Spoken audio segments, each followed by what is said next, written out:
नमस्कार दोस्तों, उत्कर्ष के इस क्लास के अंदर मैं प्रेम प्रकाश शर्मा आप सब लोगों का हार्दिक स्वागत करता हूं। प्रिय विद्यार्थियों, अपन पढ़ रहे हैं राजस्थान की कला संस्कृति और कला संस्कृति के अंदर अपन सेकंड चैप्टर पढ़ रहे हैं जिसका नाम है राजस्थान के प्रमुख लोक देवता। जी हाँ, हम राजस्थान के लोक देवताओं की चर्चा कर रहे हैं। लोक देवताओं की चर्चाओं के अंदर आपने जो है अभी तक 5 पीर पढ़ ली हैं और 5 पीर के अलावा हमने कलाजी राठौड़ की भी कल जो है चर्चा कर चुके थे, यानी पीछे की जो क्लास में जो चर्चा कर चुके थे। आगे हम आज की बात करते हैं जिसका नाम है अपने जो है नेक्स्ट राजस्थान के लोक देवता, राजस्थान के सुपर डुपर तेजाजी महाराज, उनकी चर्चा करेंगे आज। ठीक है, तो अपन आज पीरों के अलावा अपने कलाजी राठौड़ की चर्चा हो चुकी है। अपने कलाजी राठौड़ ध्यान रखना। आज हम बात करते हैं राजस्थान के सुपर डुपर अपने तेजाजी महाराज, इनकी चर्चा करेंगे। राजस्थान के लोक देवता तेजाजी की चर्चा करेंगे। प्रिय विद्यार्थियों, राजस्थान के वर्तमान के अंदर, पश्चिमी राजस्थान के अंदर सबसे ज़्यादा पूजे जाने वाला अगर कोई लोक देवता है तो वो अपने कौन है भाई? तेजाजी महाराज। पहले अपन तेजाजी महाराज की कुछ चर्चाएं करेंगे, उनके बारे में कुछ जानकारियां लेंगे कि कौन कौन है, क्या क्या नहीं है, उनकी अपन चर्चा करेंगे। सबसे पहले तो अपन बात करेंगे तेजाजी महाराज का जन्म स्थान कौन सा है, इनके जन्म स्थान की चर्चा की जाएगी। फिर इनके अपन पिता के नाम की चर्चा करेंगे, पिता का नाम, इनकी माता का नाम,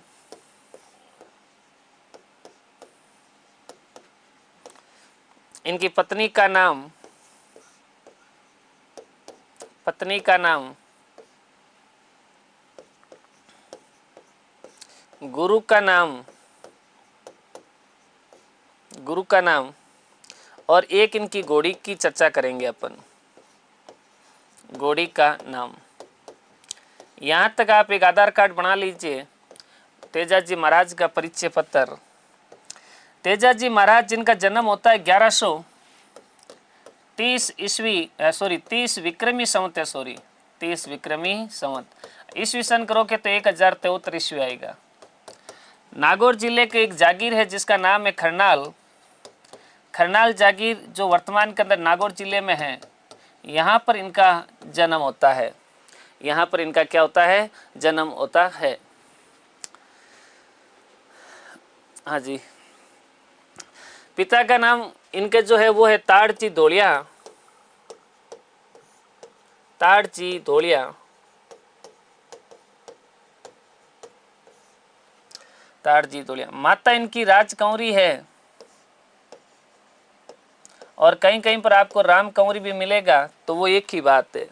ठीक है। पत्नी इनकी पेमल है, पत्नी पेमल, और पेमल एक जगह पड़ती है पन्नेर, पन्नेर गांव के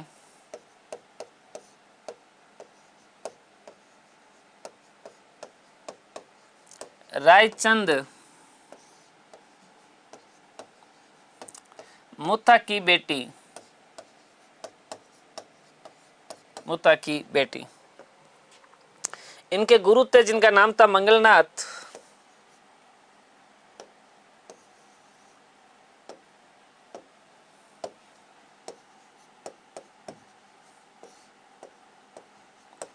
मंगलनाथ जी, या इनको कहते हैं गोसाई जी।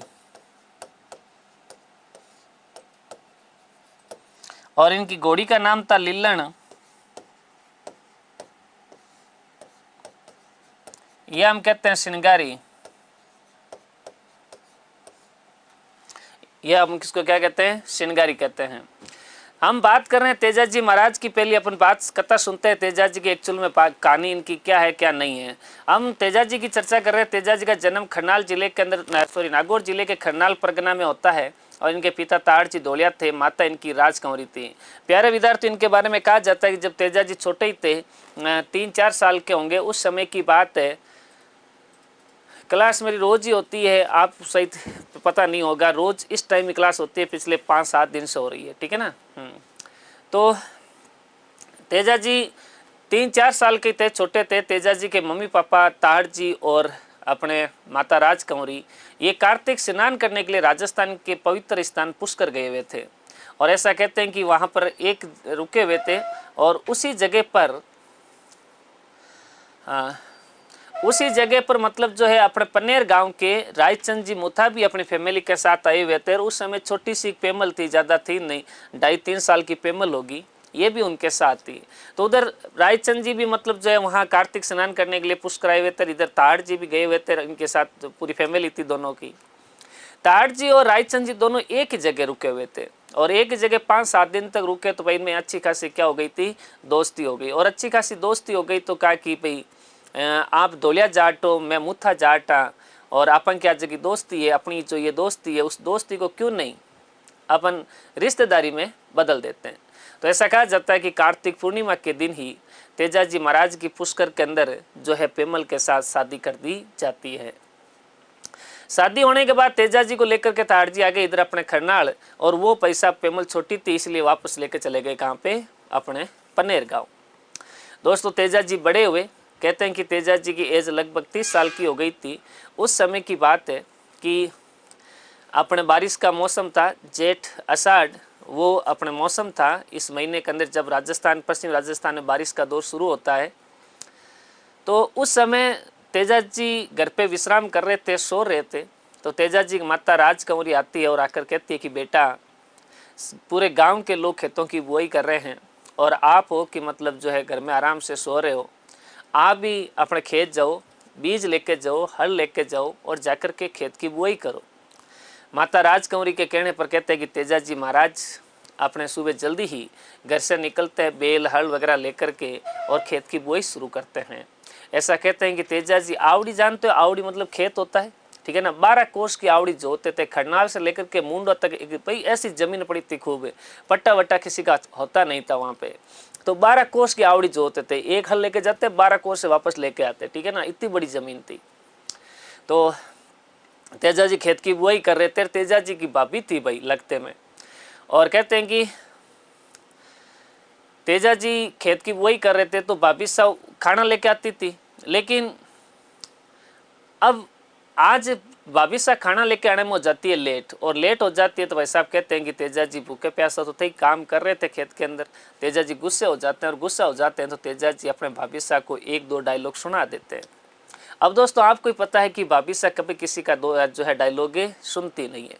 भाभी क्यों सुने भाई, भाभी साहब को गुस्सा है, और भाभी साहब ने तेजाजी को कह दिया कि तेजाजी इतना ही गरम गरम फड़का खाना हुए तो पन्योड़ी ने पियर क्यों में लोभी ने ले रहे आ जाओ, कि भाई आपकी जो पन्योड़ी है, आपकी जो घरवाली है वो पियर बेटी है, और आपको इतना गरम गरम भोजन खाना है तो बिना लेके उसको लेके आ जाओ जो आपको गरम खाना खिला दे।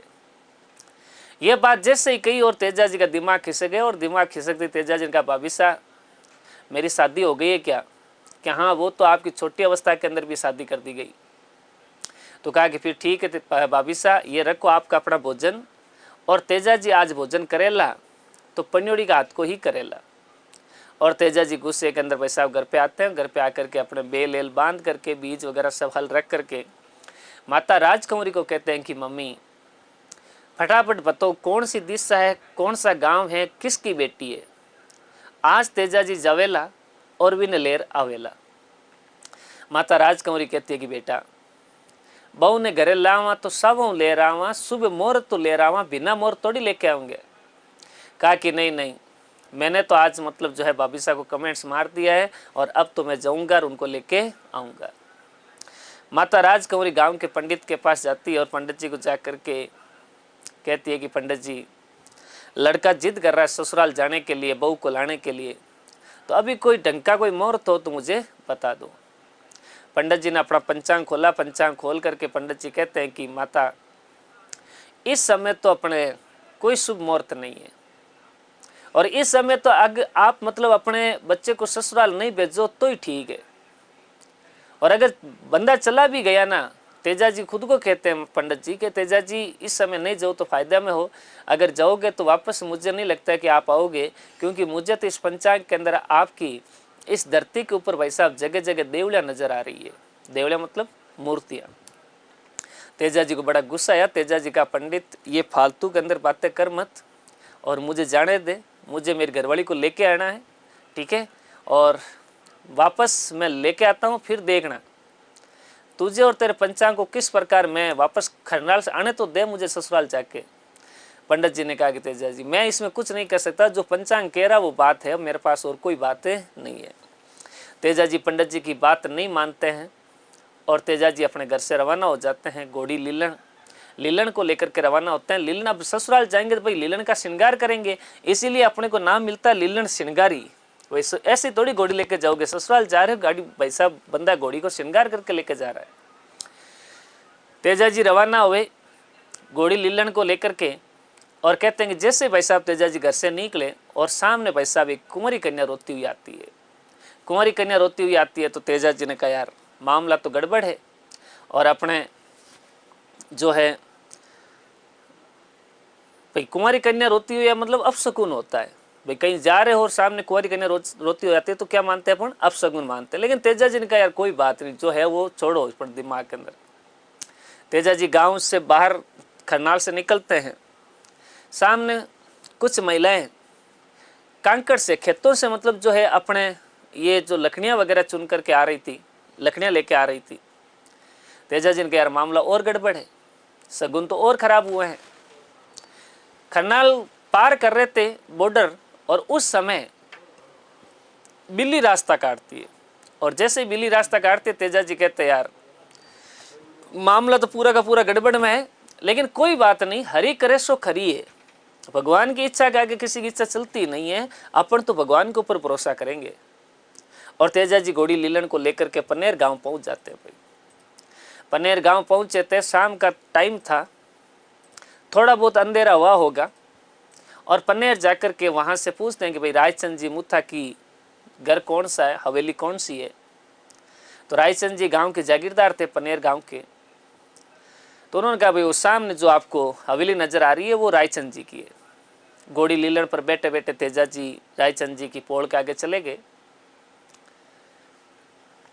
तेजा जी की सासू माँ शाम के टाइम पर गायों का दूध निकाल रही थी। सासू माँ को पता था नहीं भाई आज अपने कंवर साहब आएंगे। कहते हैं कि गायें तेजा जी को और घोड़ी लीलन को देखती है तो गायें कूद जाती है, चमक जाती है, और चमक जाती है तो सासू माँ दूध निकाल रही थी, यानी गायों ने उनका दूध क्या कर दिया, गिरा दिया। जैसे ही दूध गिरा सासू माँ को आ गया गुस्सा, और सासू माँ ने भाई साहब तेजा जी को एक दो डायलॉग सुनाई दिए। डायलॉग सुनाए और डायलॉग सुनाते तेजा जी को आया गुस्सा, और तेजा जी ने घोड़ी लीलन को कहा लीलन आई जी पाछी मुड़ जा मारी लीलन, आ नुगरा की धरती पर आज रेवान कोई काले रेवान, ए अट्टा का लोग है जो नुगरा लोग है, ई धरती पर कोई अपा अभी रेवान कोई काले रेवान। तेजा जी हाथों हाथ वापस रवाना हो जाते हैं, और वापस रवाना हो जाते हैं तो दोस्तों कहते हैं कि तेजा जी के ससुर जी, तेजा जी के साले जी सब आकर के माफ़ी मांगते हैं कि कंवर साहब गलती हो गई, माफ़ कर दो, हम पहचान नहीं पाए तेजा जी क्यों नहीं थे। अट्टा का लोग नुगरा लोग, और नुगरा लोगों की बस्ती में आज रहो उनको ही कल रहो। इस बात का पता चलता है अपने भाई साहब गौरी पेमल को, और पेमल को पता चला कि अपने भरतार आज अगर गुस्से में चले गए तो वापस कब आएंगे, कहीं कब आएंगे ये कोई भरोसा नहीं है। ये पेमल जाति इसकी एक सहेली थी जिसका नाम था लाछांग गुजरी, और लाछांग गुजरी को जाके कहते हैं लाछांग गुजरी तो चल, और चल करके कैसे करके उनको मना ले, आज रात रात उनको रोक ले। लाछांग गुजरी आती है, तेजा जी को मनाती है। दोस्तों कहते हैं कि तेजा जी लाछा गुजरी के कहने पर पनेर गांव के अंदर रात के समय रुकते हैं। तेजा जी पनेर गांव में रुके हुए थे। लाछांग गुजरी के पास खूब सारी गायें थी। मैं आपको हर बार कहता हूं कि उस जमाने के अंदर अगर कोई धन था तो गाय था। मेर के मीणा लोग थे, और रात को समय पनेर गांव के अंदर आते और आकर के लाछांग गुजरी की गायों को चुरा कर ले जाते हैं। लाछांग गुजरी रात को उठती है, उठ करके तेजा जी को आके जगाती है और कहते हैं कि तेजा जी मीणा हमारी गायां लेके चले गए। तेजा जी बोले कि लाछांग गुजरी अगर मीणा गायां लेके चले गए तो गांव के चौधरी के पास जाओ, गांव के ठाकुर के पास जाओ, उनको जगाओ जाकर के, मैं इसमें क्या कर सकता हूँ। लाछांग गुजरी ने भाई साहब तेजा जी को बड़े बड़े 3-4 डायलॉग वीर रस वाले सुनाए, वीरता का भाव जागृत किया, और जैसे वीरता का भाव जागृत हुआ तेजा जी की कि लाछांग गुजरी अभी आपकी गायों को लेकर आते हैं। तेजा जी उन मीणाओं का पीछा करते हैं। मंडवारिया एक जगह पड़ती है अजमेर के अंदर, उस जगह पर भीषण संग्राम होता है, और उसमें कहते हैं कि भाई तेजा जी उन मीणाओं को पराजित करके लाछांग गुजरी की गायों को ला करके लाछांग गुजरी को सौंपते हैं। तेजा जी कहते हैं लाचा गुजरी एक के गाय गिन ले, कोई गाय रह तो नहीं गई, पूरी गायें गिन ले कोई रह तो नहीं गई पीछे। लाचा गुजरी गायों को काउंट करती है, गायें तो सब आ गई थी, लेकिन एक छोटा सा बछड़ा था और वो बछड़ा मीणों ने मतलब जो है वहाँ पर छुपा के रख लिया। लाचा गुजरी कहते हैं कि तेजा जी गायें तो मेरी सब आ गई है, लेकिन एक बछड़ा था जिसको मैं छोटा सा था, उसकी मम्मी उसके बिना रह नहीं रही है, गाय मतलब रह नहीं रही है, और मैं उसको सूरज का सांड बनाना चाहती थी, तो आप वापस जाओ और उस बछड़े को लेके आओ। तेजा जी बछड़े को लाने के लिए मीणों के पास वापस जा रहे थे। दोस्तों ऐसा कहते हैं कि अजमेर के अंदर एक गांव पड़ता है सुरसुरा। सुरसुरा की कांकड़ के अंदर अग्नि जल रही थी और अग्नि के अंदर एक ब्लैक सांप यूं प्रवेश कर रहा था। तेजा जी की नजर अग्नि के ऊपर पड़ती है, तेजा जी की नजर सांप के ऊपर पड़ती है, और तेजा जी सांप को देख करके मन में यूं विचार करते हैं कि भाई ये प्रकृति का जीव है और इसको अग्नि के बारे में कोई पता नहीं है, ये अग्नि के अंदर जाएगा तो जल जाएगा। तेजा जी घोड़ी लीलन पर बैठे बैठे अपने बाले से उस नाग को अग्नि से साइड में फेंक दिया, और जैसे साइड में फेंका नाग देवता मानव रूप में आए और आकर के कहा कि तेजा जी आपने तो बहुत बड़ी गलती कर दी। तेजा जी बोले कि नाग देवता कौन सी गलती कर दी? कहा कि तेजा जी आज मुझे कितने साल की तपस्या के पश्चात मुझे आज मोक्ष की प्राप्ति हो रही थी, और मोक्ष की प्राप्ति में आपने आकर के बाधा डाल दी। अब तो तेजा जी मैं आपने डसूं। तेजा जी की नाग देवता मैंने को क्या पता कि भाई भलाई करते हुए बुरी आ रही है, मैंने तो आपकी जान बचाई थी, मुझे तो कुछ पता ही नहीं था, और जान बचाते हुए मुझे तो भाई ये कैसे पता हुई भलाई करते हुए इंसान को बुराई आती है। कहा कि नहीं नहीं तेजा जी मैं तो आपने डसूं।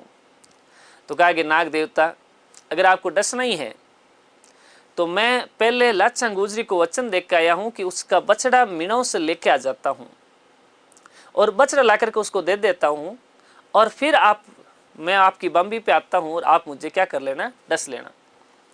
नाग देवता ने कहा कि तेजा जी आप क्या सोचते हो कि मतलब मैं आप पर विश्वास कर लूंगा और आपको जाने दूंगा और आप बाद में आ जाओगे?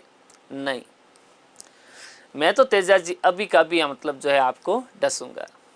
नाग देवता क्यों तेजा जी प्लीज आप समझो, मैं आपको वचन देता हूं, मैं धोलिया गोत्र के अंदर मेरा जन्म हुआ है, जाट परिवार के अंदर क्षत्रिय जाट हूं मैं, और मैं आपको वचन देता हूं, इस सूरज चांद की आपको कसम दिलाता हूं, हरे पेड़ों की वर्क में आपको कसम दिलाता हूं कि मैं चाहे कुछ भी हो जाए एक बार आपकी बाम्बी पे आऊंगा और आप मुझे डस लेना। आप एक बार मुझे लाचा गुजरी का बछड़ा जो है वो वचन मुझे पूरा करने दीजिए, मैं वो बछड़ा ला करके उनको सौंप देता हूँ, सीधा मैं घर पे भी नहीं जाऊंगा, सीधा आपके पास आऊंगा। जब इतनी कसम दिलाई गई तो भाई साहब नाग देवता ने तेजा जी को कहा कि ठीक है तेजा जी आप जाइए और आपका वेट मैं कर रहा हूँ यहाँ पे। तेजा जी मीणाओं के पास जाते हैं। मीणा लोग पहले से ही जो है अपना षड्यंत्र तैयार करके बैठे थे कि भाई आएंगे और आते ही उनके ऊपर क्या करना है, हमला करना है। तेजा जी जैसे ही वहां पे पहुंचे थे और मीणाओं ने अचानक उनके ऊपर तीर से वार कर दिया, जगह जगह शरीर के ऊपर तीर लगा दिए गए, लेकिन फिर भी तेजा जी हार नहीं मानते हैं, उन मीणाओं को पराजित करते हैं और पराजित करके वहां से वो बछड़ा लेके आते हैं और लाचा गुजरी को जाकर के सौंपते हैं।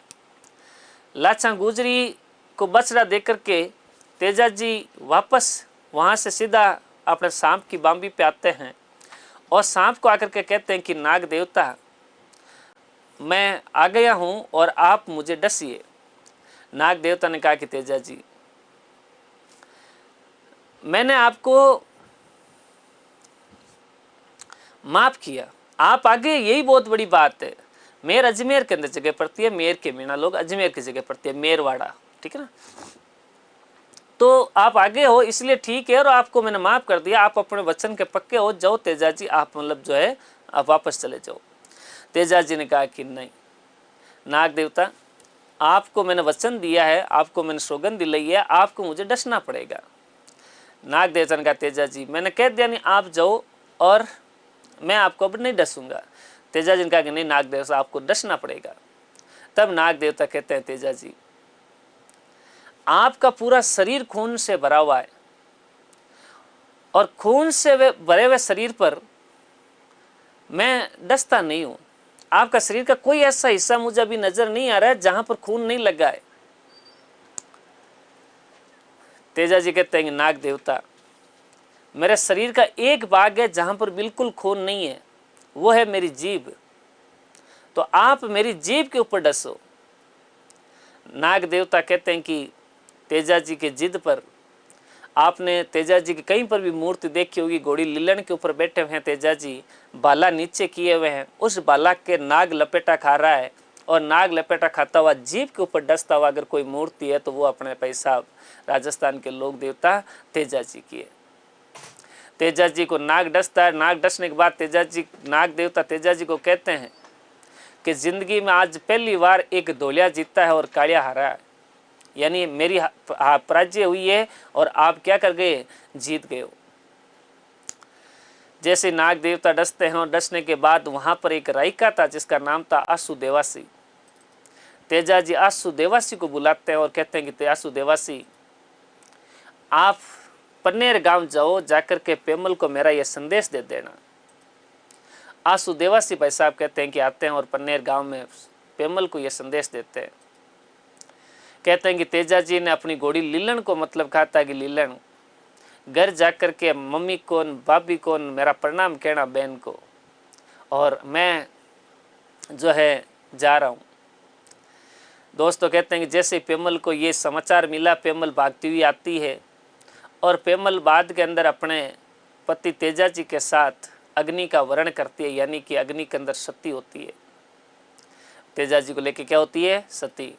ऐसा कहते हैं कि वहाँ से मतलब घोड़ी लीलन संदेश लेकर के आती है अपने खरनाल गांव, और खरनाल गांव के अंदर जैसे ही आती है तो वहाँ पर ये समाचार मिलते ही कहते हैं कि समाचार देख कर के लीलन घोड़ी वापस घर से बाहर निकलती है और थोड़ी दूरी पर जाकर के लीलन देहांत हो जाता है। लीलन की समाधि खरनाल गांव के अंदर बनी हुई है। तेजा जी का अंतिम संस्कार उधर सुरसुरा में होता है। इसलिए तेजा जी का राजस्थान में सबसे बड़े मंदिर तो सुरसुरा वाला ही है और सेकंड मंदिर खरनाल का है। सेकंड मंदिर कहाँ का है, खरनाल का। तेजा जी का पशु मेला लगता है नागौर के परबतसर के अंदर। राजस्थान के लोक देवता तेजा जी थे जिन्होंने वचनों की खातिर अपने प्राण दिए थे। वो अपने कौन है भाई, तेजा जी। और तेजा जी की पूजा सबसे ज़्यादा अपने आज के ज़माने में पूरा पश्चिमी राजस्थान करता है। आज भी किसान लोग जब खेतों की बुआई शुरू करते हैं तो सबसे पहले तेजा जी का गुणगान किया जाता है, तेजा जी की पूजा की जाती है, क्योंकि राजस्थान में कृषि का देवता अगर कोई है तो वो अपने तेजा जी महाराज है। तेजा जी के भोपे जो होते हैं उनके थान के ऊपर, उनके देवरों के ऊपर तेजा जी के मतलब जो भोपे हैं, अगर किसी व्यक्ति को सांप डस लेते हैं तो उस सांप डसे व्यक्ति का जहर उतारते हैं खुद, मतलब वहां से डस से चीज से वहां से चूस करके खुद जहर को बाहर फेंकते हैं। जगह जगह तेजा जी का आज भी पर्चा है। और अजमेर जिले का तो ऐसा कोई गांव नहीं होगा जहां पर कोई तेजा जी का मंदिर नहीं होगा। हर जगह आपको मंदिर मिलेगा, हर जगह। ठीक है, तो कुछ बातें तेजा जी के बारे में लिखो दोस्तों। पहले तो इतना लिखो, फिर मैं आपको आगे और बातें बताता हूँ। यहाँ पर यस करो फिर फटाक से। ये पूरी तेजा जी की अपनी कहानी थी।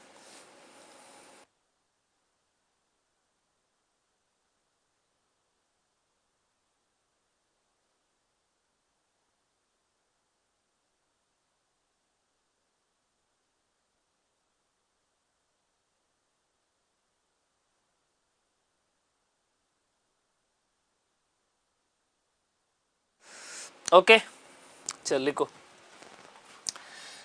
लिखो। तेजा जी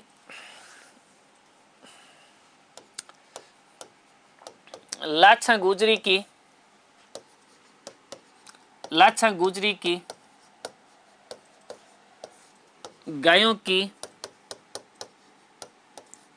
गायों को मेर के मीणाओं से छुड़ा कर लाए, छुड़ा कर लाए। तेजा जी को, नेक्स्ट लाइन लिखो, तेजा जी को सुरसुरा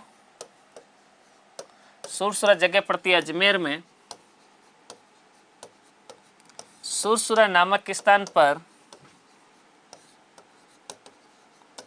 पर सांप ने डसा, सांप ने डसा, सांप ने डसा था। और याद रखना भाई, इस सांप का नाम था बासक। क्या नाम था? बासक। बासक राजा कहते हैं अपन। तेजाजी का मेला, तेजाजी का मेला लगता है प्रतिवर्ष भाद्रपद शुक्ल दशमी को, भाद्रपद शुक्ल दशमी। क्योंकि तेजाजी को सांप डसता है भाद्रपद शुक्ल दशमी के दिन, इसलिए मेला कब लगेगा? भाद्रपद शुक्ल दशमी को। इस दिन इनको सांप ने डसा था। तेजाजी का जन्म तो होता है माघ शुक्ल चतुर्दशी को, लेकिन सांप डसता भाद्रपद शुक्ल अपने दशमी के दिन, इसीलिए इनका मेला दशमी के दिन लगता है। और ये जो मेला है ना, ये तेजाजी पशु मेला है। कौन सा मेला है? तेजाजी पशु मेला। तेजाजी पशु मेला है ये। और तेजाजी पशु मेला राजस्थान के अंदर लगता है परबतसर में।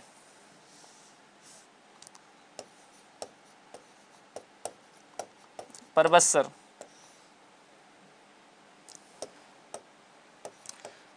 परबतसर लगता है डीडवाना नागौर, सॉरी डीडवाना कुचामन, अब उधर चला गया है, ठीक है ना। और नया अगर वो पुराना जिला लिखना याद रखना चाहो तो अपना कौन सा है? नागौर। दोनों याद रख लेना। तेजाजी पशु मेला। तेजाजी की परबतसर में मूर्ति जो स्थापना हुई है ना, वो मारवाड़ के राजा अभय सिंह के टाइम पर होती है। परबतसर का मतलब जो है ना, वो हाकिम हुआ करते थे परबतसर के, वो सुरसुरा से तेजाजी की एक मूर्ति लेके आते हैं और लाकर के परबतसर के अंदर स्थापना करते हैं। और वहां पर आज क्या लगता है? मेला लगता है। तो लिखना चाहो तो आप लिख दो नीचे, मारवाड़ राजा, मारवाड़ शासक अभय सिंह के समय परबतसर के हाकिम, हाकिम का मतलब जानते हो? जागीरदार के बराबर का पद होता है हाकिम, ठीक है ना। परबतसर हाकिम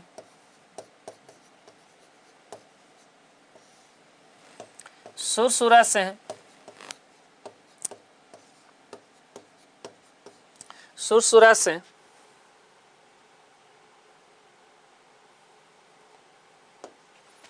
तेजाजी की मूर्ति लेकर आता है।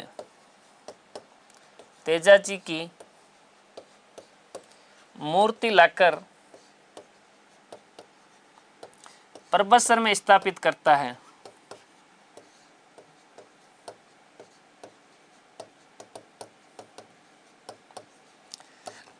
स्थापित करता है।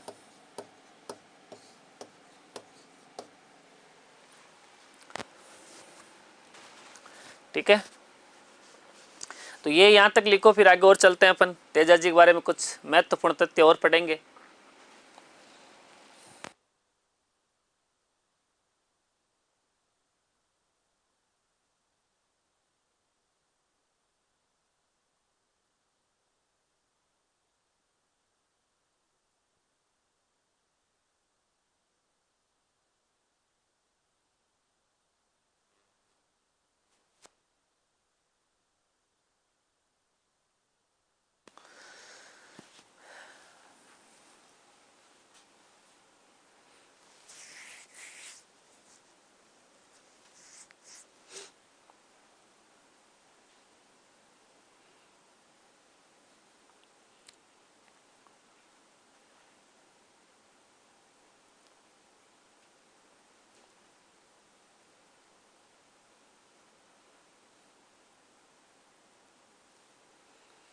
ओके, तेजाजी के भोपों को गोड़ला कहा जाता है। नेक्स्ट लाइन लिखो, तेजाजी के भोपों को बोपों को गोडला कहा जाता है, गोडला कहा जाता है।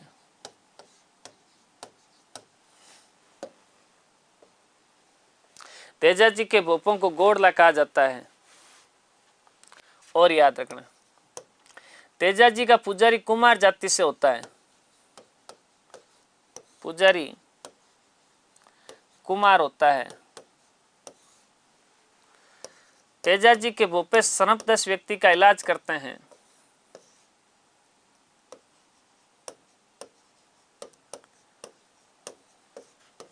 सर्पदंश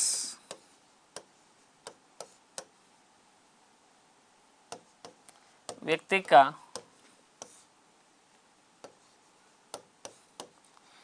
जहर निकालते हैं, यूं लिख दो, जहर निकालते हैं।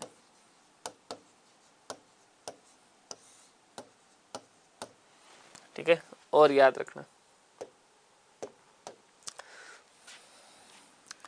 तेजाजी के उपनाम याद रखना दोस्तों। एक तो राजस्थान के अंदर कृषि का देवता अगर किसी को कहते हैं तो वो किसको कहते हैं? कृषि का देवता, वो तेजाजी महाराज को कहते हैं। पहले के लोगों को कृषि के बारे में जो है कोई नॉलेज नहीं हुआ करता था। लोग क्या करते हैं, जमीन खूब सारी पड़ी रहती थी, ठीक है, और बारिश जैसी होती जमीन को साफ करते और धान को यूं ही उगा देते, फेंक देते थे। आधा जानवर खा जाते और आधे मतलब उग जाता। तो तेजाजी ने कहा कि भाई ये गलत है, आप खेती करने का एक तरीका अपनाओ, बीज को आप यूं ही मत फेंका करो, पहली जगह को पूरा साफ करो, ठीक है।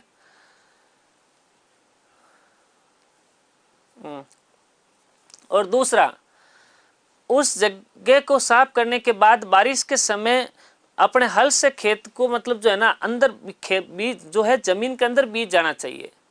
फिर फसल उगने के बाद अपने जो है उस फसल के अंदर से जो भी खरपतवार होती है उनको साफ करना चाहिए, केवल फसल ही रखनी चाहिए। फिर फसलों को अलग अलग काट करके लाटा निकालना, अनाज अलग करना, वो सब कुछ काम करना चाहिए।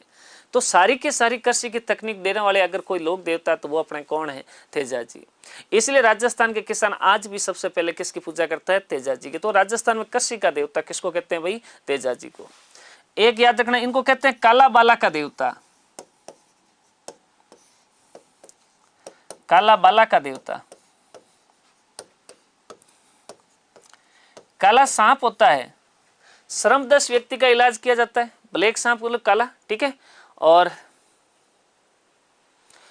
एक अपना बाला, बाला एक रोग होता है जिसको बोलते हैं नारू रोग। क्या बोलते हैं? नारू रोग। हाँ, अंगुलियों के बीच के अंदर हो जाता है, ठीक है ना। तो अंगुलियों के बीच से नारू रोग होता है, तो उसका इलाज अगर कोई लोक देवता करता है तो वो कौन करता है? वो अपने करता है कौन?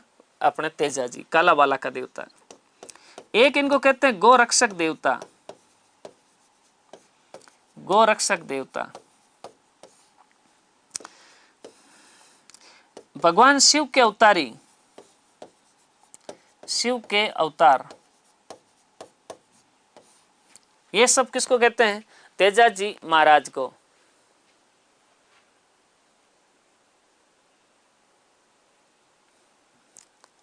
तेजाजी महाराज को। तो कृषि का देवता कहते हैं, काला बाला का देवता कहते हैं, गोरक्षक देवता, भगवान शिव के अवतार किसको कहा जाता है? तेजाजी को। फटाक से यहां तक लिखो, फिर आगे चलते हैं।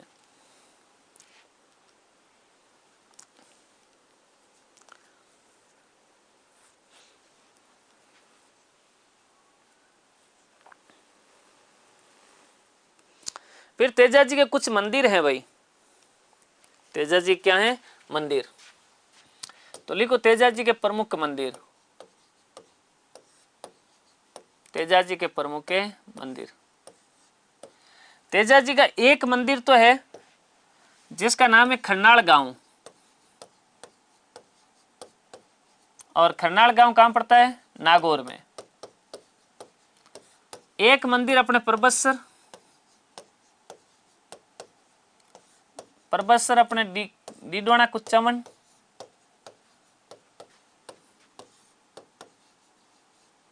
डीडवाना कुचामन।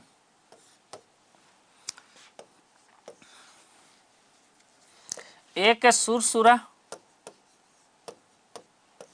अजमेर, एक है संदेरिया, ब्यावर,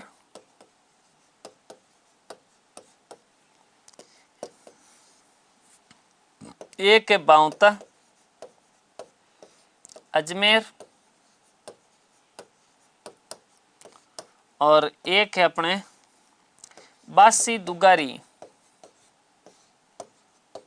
बासी दुगारी, बूंदी। कहां पर है? बूंदी के अंदर। ये तो करनाल तो इनकी जन्म स्थली है। परबतसर में पशु मेला, सुरसुरा में देहांत हुआ है, और बासी दुगारी इनकी कर्म स्थली है। यहाँ पर कुछ समय के लिए तेजाजी महाराज अपने जो है जॉब का भी कार्य किया। ठीक है,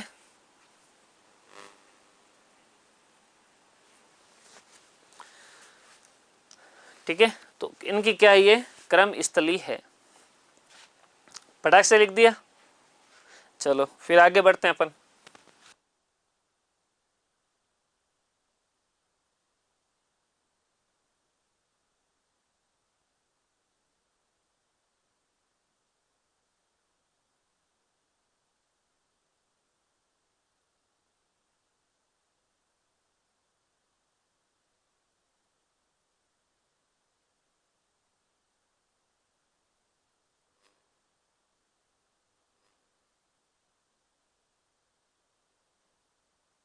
अपने मंदिर याद रख लेना 6 स्थानों पर।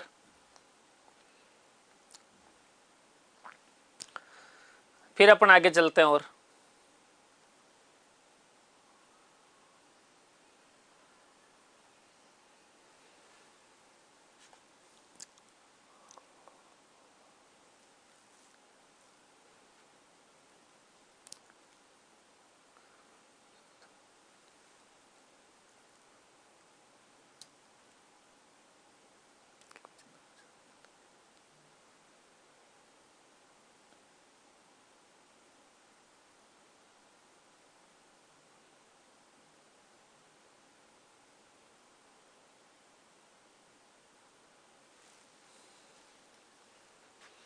चलो और बाकी तेजाजी के बारे में बात करते हैं। राजस्थान की एक जनजाति है जिसका नाम है सेरिया जनजाति। तो सेरिया जनजाति आज भी अपन कहते हैं कि भाई साहब अपने तेजाजी क्या करती है, पूजा करती है, तेजाजी को अपना आराध्य देवता मानती है। याद रखना भाई, सेरिया जनजाति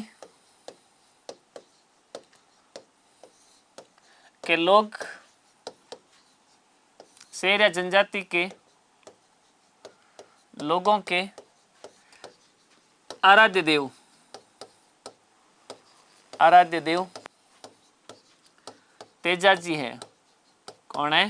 तेजाजी है। और याद रखना सितंबर 2011 के अंदर तेजाजी के ऊपर 5 रुपए का डाक टिकट जारी किया जाता है। याद रखना भाई,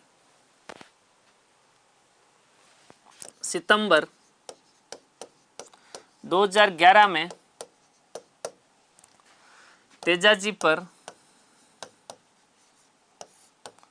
5 रुपए का, 5 रुपए का डाक टिकट जारी किया गया, जारी किया गया।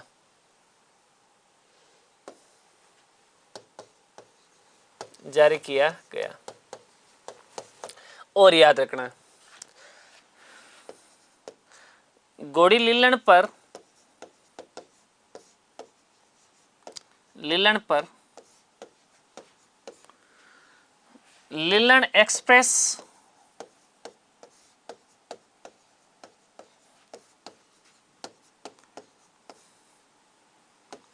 नामक रेल सेवा चलती है। एक रेलगाड़ी चलाई गई है जिसका नाम ही लीलन एक्सप्रेस है। ठीक है,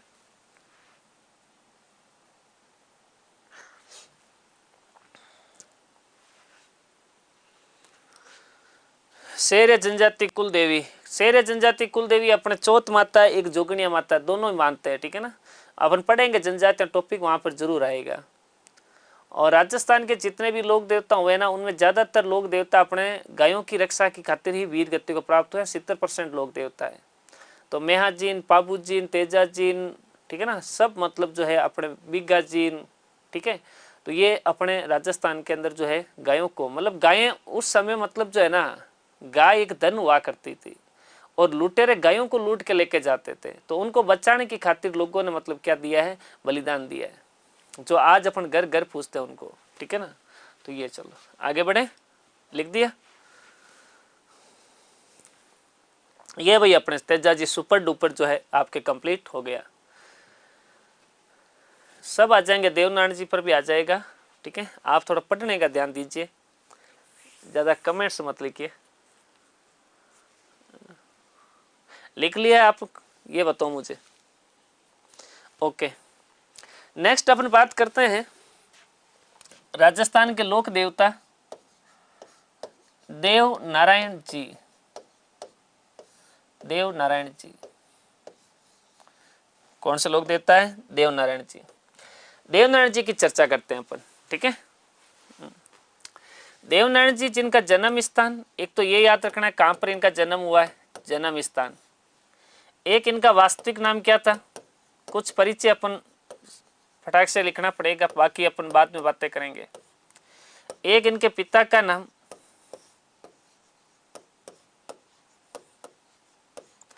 एक इनकी माता का नाम,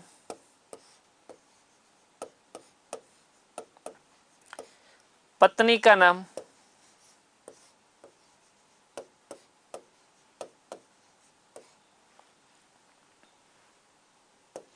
देवनारायण जी की संतान,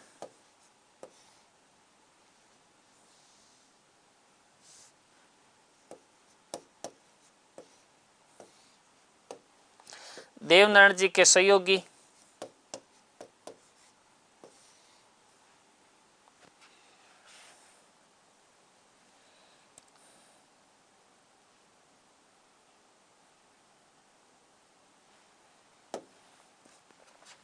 और देवनारायण जी की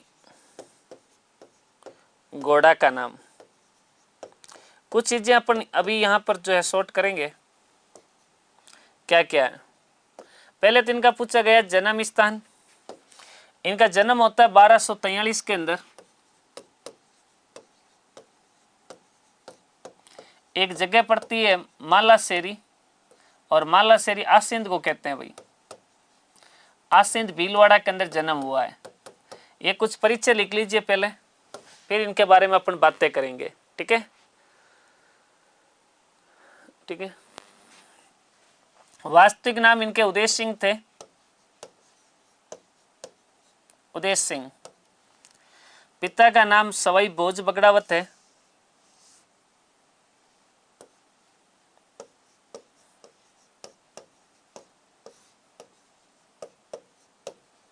सवाई भोज बगड़ावत। माता का नाम इनके साडू है, साडू खटानी कहते हैं इनको। पत्नी का नाम पीपल दे है। पीपल एक जगह पड़ती है एमपी के अंदर, धार। धार के राजा नरेश, मतलब राजा धार नरेश जय सिंह की पुत्री थी, जय सिंह की पुत्री। इनकी संतान हुई है, एक लड़का था और एक लड़की थी, बाला बाली, बाला और बाली। इनके सहयोगी थे जिनका नाम था माकड़ जी, माकड़ जी। और इनका एक घोड़ा था जिसका नाम था लीलागर, लीलागर। यहां तक की बातें कीजिए, फिर अपन आगे चलते हैं। तेजा जी कोई तेजल कहते हैं राजा, ठीक है। तेजा जी को क्या कहते हैं, तेजल कहते हैं, एक ही बात है। प्यार से आज की दुनिया तेजा जी को तेजल नाम से पुकारती है, मारो तेजल सुपर डुपर, तो तेजा जी को नाम है, ओके।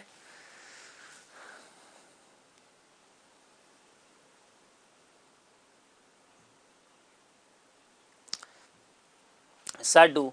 जन्म स्थान 1243 आसिंद भीलवाड़ा के अंदर। वास्तविक नाम उदय सिंह है। पिता इनके सवई भोज बगड़ावत है। माता साडू खट्टाणी है। पत्नी इनकी पीपल दे है जो दार नरेश जय सिंह की पुत्री है। और संतान बाला और बाली है। और इनके सहयोगी है जिनका नाम है अपने कौन सा माकड़ जी। घोड़ा का नाम लीलागर है। घोड़ा का नाम क्या है? लीलागर। अब सुनो भाई इनके बारे में कुछ बातें, आगे बढ़े अपन। इनके बारे में कहा जाता है कि देवनारायण जी के जो पिता थे वो थे अपने सवाई भोज बगड़ावत, जो आसिंद के मतलब जो है जागीरदार हुआ करते थे। ठीक है ना, आसिंद के क्या थे? जागीरदार थे। कहा जाता है कि अपने अजमेर के अंदर एक जगह पड़ती है बिनाई, जहाँ पर राजस्थान की पहली सहकारी समिति की स्थापना की है, वही बिनाई की बात कर रहा हूँ।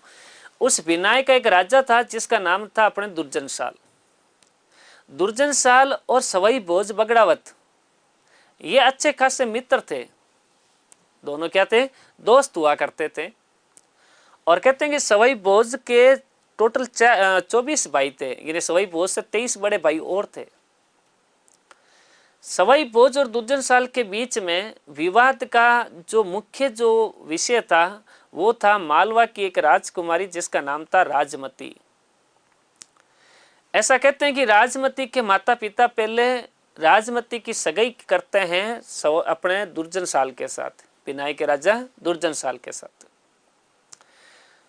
और बिनाई के राजा दुर्जन साल के साथ जब उसकी शादी हुई, सगाई की गई, लेकिन राजमती ने दुर्जन साल को मतलब शादी करने से इनकार कर दिया। और दुर्जन साल का मतलब जो दोस्त है अपने कौन सवाई भोज बगड़ावत, उनके साथ राजमती शादी करती है। और उनके साथ राजमती शादी करती है तो दुर्जन साल और सवाई भोज के बीच में संघर्ष होता है। दुर्जन साल सेना लेकर के आ जाता है, सिंध के ऊपर अटैक करता है। तो कहते हैं कि अपने जो सवाई भोज बगड़ाव जो थे वो अपने 24 भाइयों के साथ इस युद्ध के अंदर लड़ते हुए वीर गति को प्राप्त हो जाते हैं।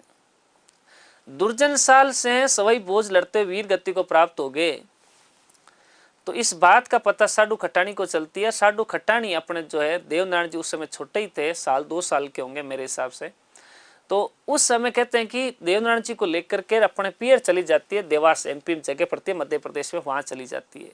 और वहाँ देवनारायण जी की शिक्षाएं वगैरह होती है। वहाँ पर देवनारायण जी के बारे में उपाध्याय बताया जाता है भाई अपना ये राज्य था, ऐसी ऐसी बातें हुई है।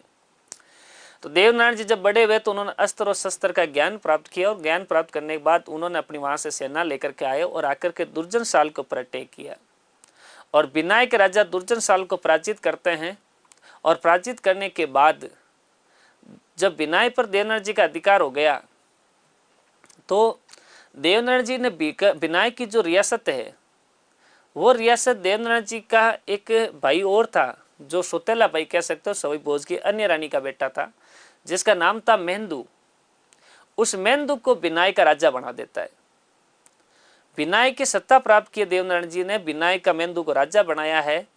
इसलिए मेहंदू को राजा बनाने के कारण ही देवनारायण जी को अपन राजस्थान में राज्य क्रांति के जनक के रूप में भी इसकी पूजा करते हैं। बाद में देवनारायण जी भगवान की भक्ति करते थे और इधर उधर कहते हैं कि अपने जो है शिष्यों को उपदेश देते थे। और लास्ट के अंदर देवनारायण जी ब्यावर के पास एक जगह पड़ती है जिसका नाम है अपना देवमाली। देवमाली के अंदर आकर के निवास करते हैं और यहीं पर लास्ट में इनका क्या हो जाता है? देहांत हो जाता है। मतलब जो है ये मतलब जो है इनका देहांत हो जाता है। और देवमाली के अंदर ही इनका मतलब जो है एक मंदिर और बना हुआ है। एक तो आसींद में ही है, साथ साथ में मुख्य मंदिर अपने काम पर है देवमाली में। ठीक है, तो ये कुछ बातें हैं जिनके बारे में अपन लिखते हैं देवनारायण जी के। लिखो भाई, देवनारायण जी गुर्जर जाति का, पहली बात तो ये लिखो, गुर्जर जाति का आराध्य देव है।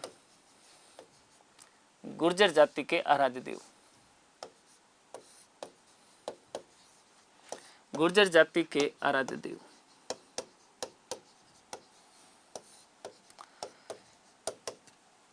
गुर्जर जाति के आराध्य देव। और याद रखना मेवाड़ के सांगा हुए थे। सांगा के भी मतलब जो है सांगा का जब राज्य उसके हाथ से चला जाता है तो वो भी देवनारायण जी की मतलब पूजा करते हैं। तो देवनारायण जी के आशीर्वाद से सांगा को राज्य की प्राप्ति होती है, इसलिए सांगा के भी क्या हैं? आराध्य देव। मेवाड़ सांगा के आराध्य देव। मेवाड़ शासक राणा सांगा के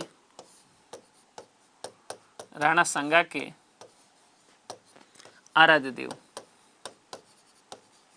आराध्य देव। अब देवनारायण जी के बारे में बातें करते हैं। एक लाइन लिखना है अपने, सवई बोझ बगड़ावत, सवई बोझ बगड़ावत तथा बिनाई राजा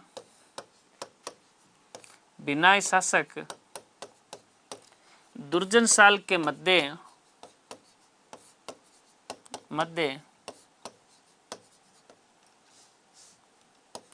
दुर्जन साल के मध्य युद्ध हुआ, युद्ध हुआ। सवाई बोझ लिखें फटाक से, सवाई बोझ अपने 23 भाइयों के साथ, भाई एक सवाई बोझ और 23 भाइयों के साथ लड़ते हुए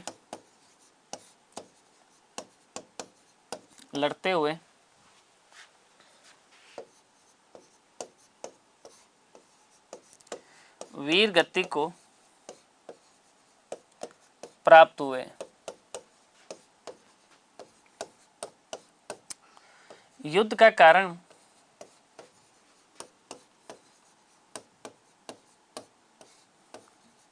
मालवा की राजकुमारी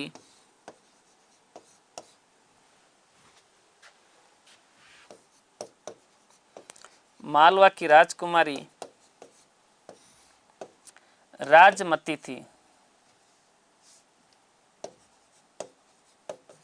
राजमती थी।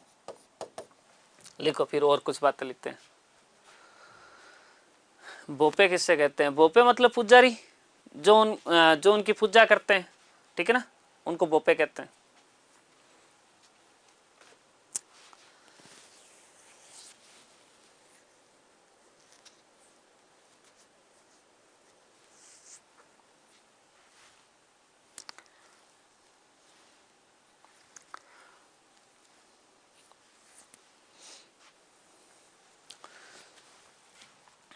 नेक्स्ट लिखो, देवनारायण जी ने देवनारायण जी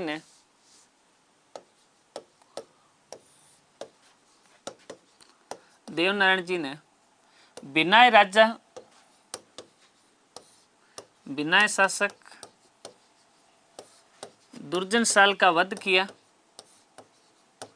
दुर्जन साल का वध किया तथा बिनाई का शासक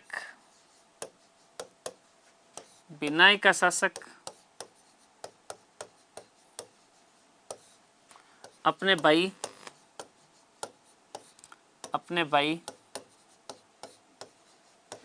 मेंदु को बनाया, भाई मेंदु को बनाया। बिनाई का राजा अपने भाई मेंदु को बनाया।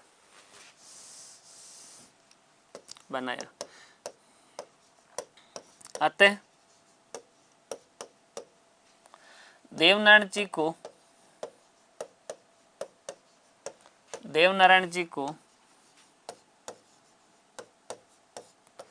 राज्य क्रांति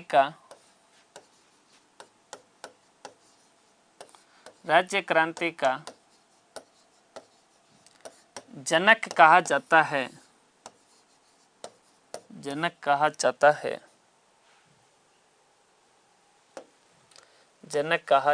है।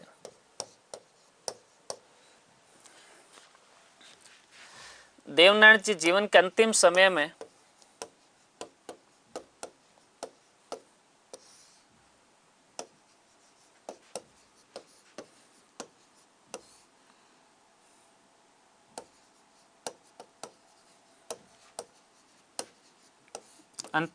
में देवमाली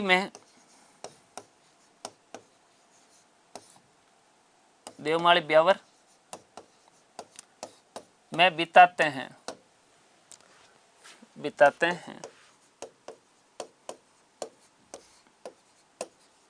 और ये कहना देवनारायण जी के उपदेश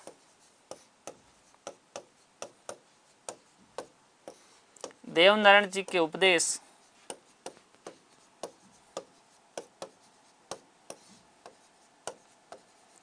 देव जी री बात में संकलित है।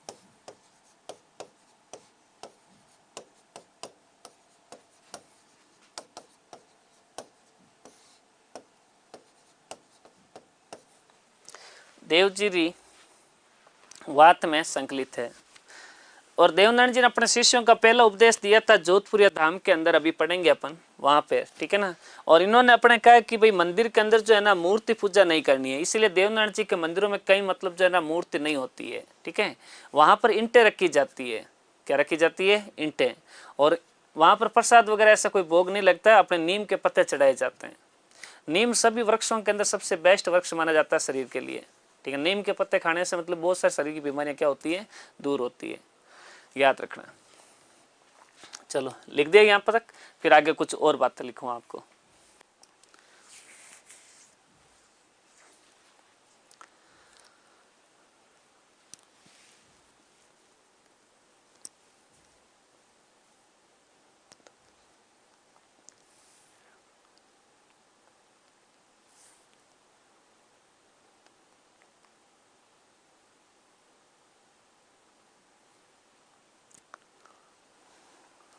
ओके,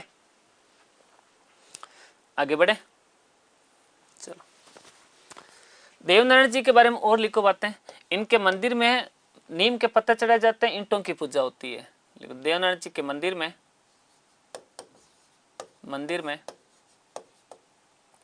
नीम के पत्ते चढ़ाए जाते हैं, नीम के पत्ते चढ़ाए जाते हैं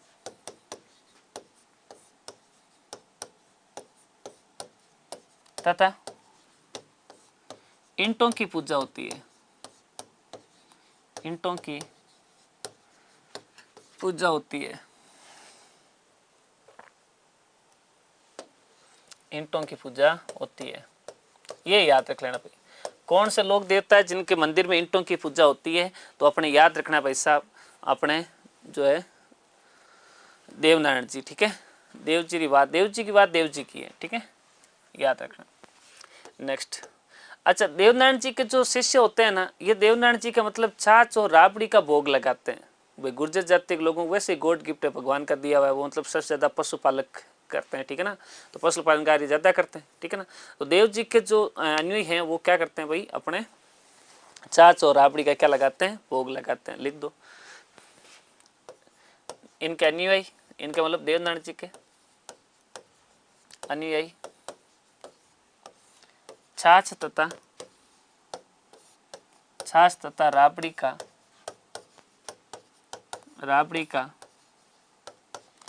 भोग लगाते हैं,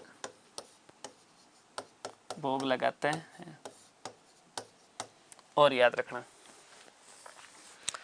देवनारायण जी के कुछ मंदिर हैं राजस्थान में। इनके मंदिर कहाँ पर हैं? मंदिर देवनारायण जी का एक मंदिर तो है अपने वही आसिंद गांव भीलवाड़ा,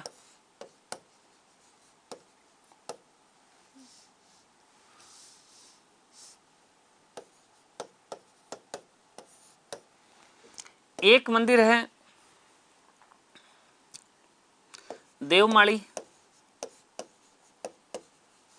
ब्यावर, एक है देव जोधपुरिया धाम,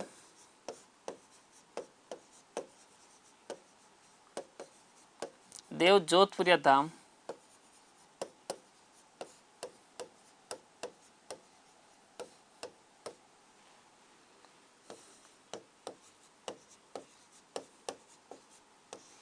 एक है देवास एमपी, और एक है देवडूंगरी चित्तौड़, देवडूंगरी चित्तौड़।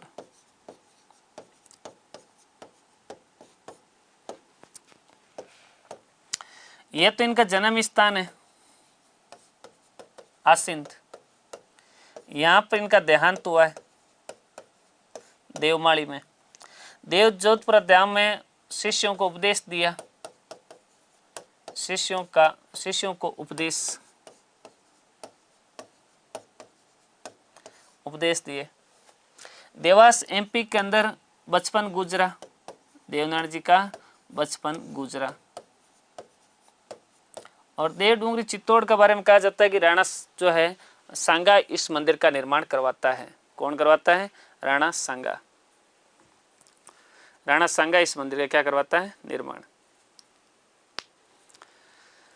कुछ यहां तक की बातें लिखो, फिर देवनारायण जी के बारे में और चर्चा करते हैं।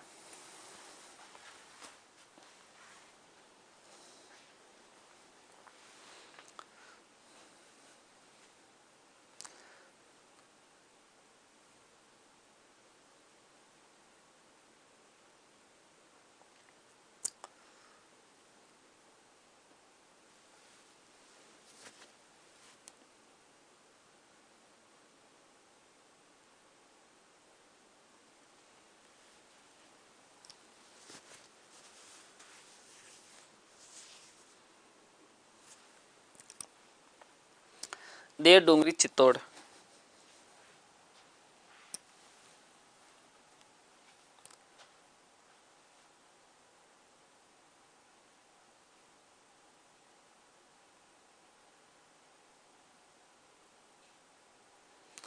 ओके, आगे बढ़े। अगर कोई चीज़ रह जाए तो आपके पास पीडीएफ आएगी और उस पीडीएफ को देख करके वापस आपने लिख लेना, ठीक है ना। तो आगे आ जाओ। देवनारायण जी, देवनारायण जी के मंदिर जो होते हैं ना, उन मंदिरों को अपने जो देवरे होते हैं उनको कहते हैं गोड़ा दड़ावता। क्या कहते हैं? गोड़ा दड़ावता। लिख दो। इनके देवरों को, इनका मतलब देवनारायण जी के, देवनारायण जी के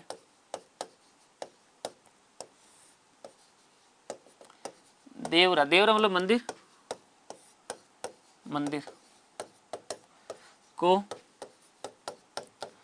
गोड़ा दड़ावता कहता है, कहा जाता है। दड़ावता कहा जाता है।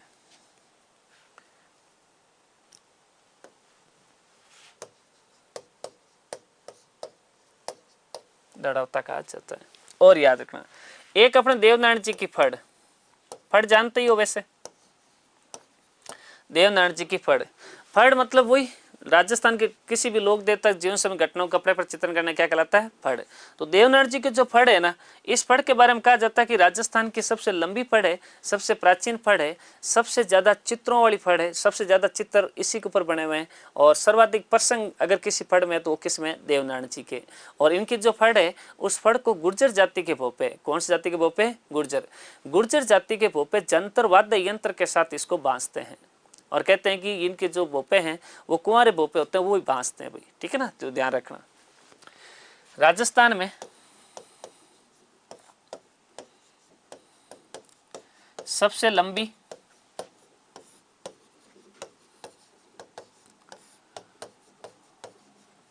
सबसे प्राचीन सर्वाधिक प्रसंगों वाली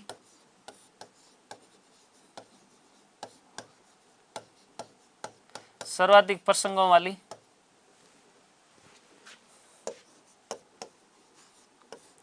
तथा सर्वाधिक चित्रों वाली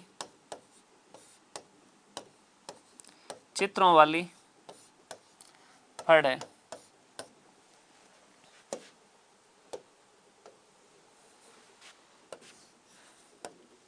फड़ है। इस फड़ को गुर्जर जाति के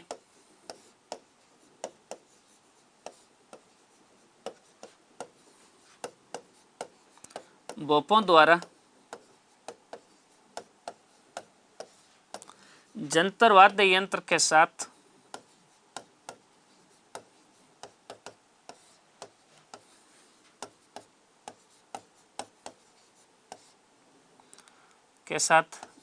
बांची जाती है।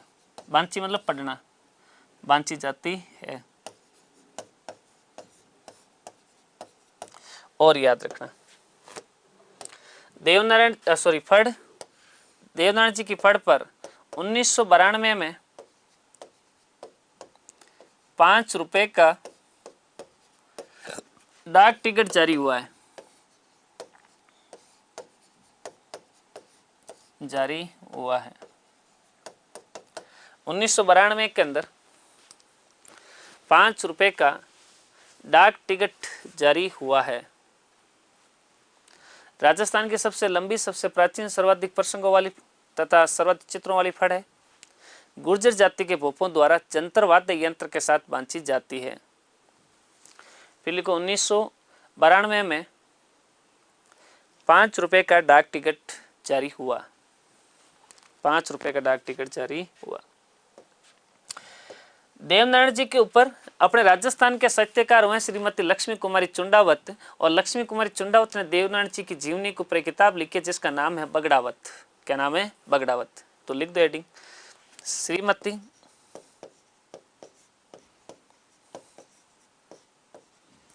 लक्ष्मी कुमारी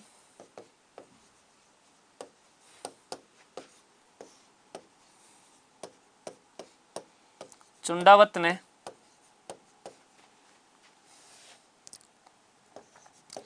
बगड़ावत नामक ग्रंथ की रचना की।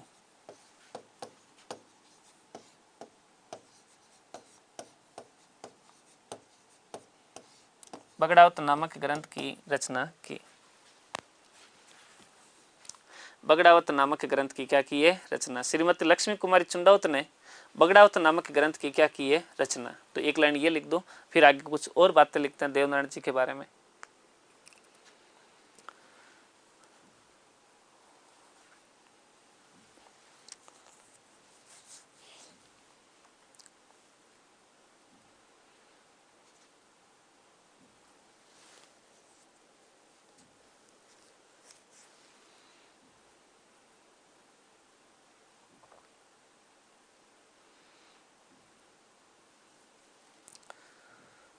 ओके, चलो।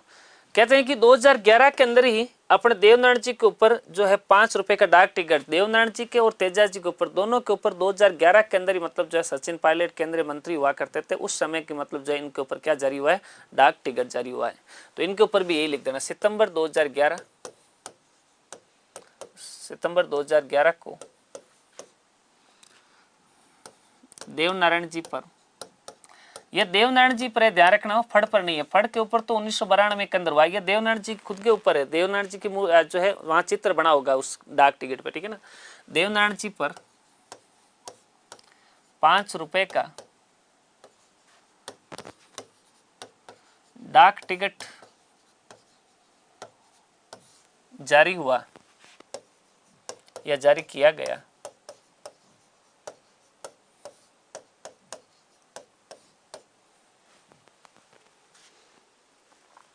जारी किया गया। ओके, तो ये भाई राजस्थान के कौन से लोग देवता हुए हैं? देवनारायण जी। लिख लो फटाक से। और उसके बाद अपन कुछ और लोग देवता हैं उनकी चर्चा कर लेते हैं। डाक टिकट क्या होता है? डाक टिकट अब आजकल ज़्यादातर चीज़ें आपके ऑनलाइन की हो गई है। पहले के टाइम पर अगर कोई लेटर कहीं कहीं पर भेजना होता है, या पहले के टाइम पर अपन जो है कोई फॉर्म भर के कहीं भेजते थे तो डाक ऑफिस में जाते थे और वहाँ पर मतलब जो है रुपए दे करके एक टिकट दिया जाता था, वो डाक टिकट है, ठीक है ना। उसके ऊपर किसी न किसी की फ़ोटो बनी होती थी, ठीक है ना, ₹5 का, ₹10 का, ठीक है ना। तो ये सब वहाँ पर होता है, ठीक है। 3 सितंबर नहीं, अपने सितंबर 2011 याद रख लो, अपने फालतू तारीख को हम कंफ्यूज नहीं होना है, ठीक है।